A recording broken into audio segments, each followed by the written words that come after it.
기준 통과. 그런데 왜 이사를 갈까? 현행 소음 기준은 데시벨과 시간으로 판단합니다. 그러나 실제 삶은 수치와 시간으로만 환산되지 않습니다.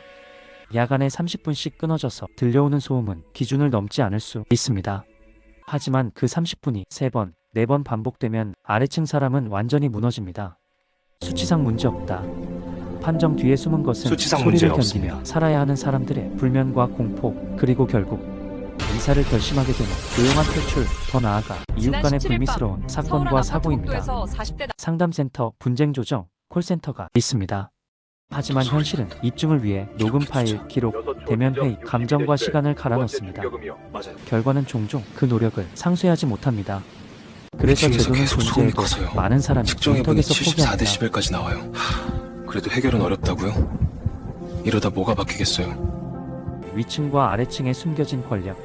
위층은 자기가 내는 소리가 아래층에 어떻게 들리는지 체감하기 어렵고, 아래층은 항의하는 순간 문제 제기자가 될까 불안해집니다.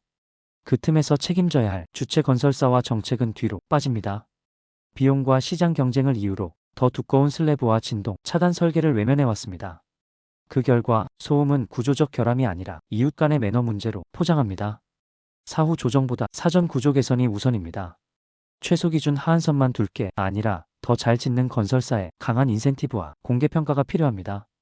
비로소 아파트는 서로의 삶을 지켜주는 공동체가 될 것입니다. 서울에 사는 맞벌이 부부는 결국 이사를 갑니다.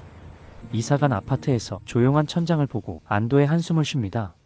현실적인 층간소음 대처 영상 놓치지 않으려면 구독과 좋아요 부탁드립니다.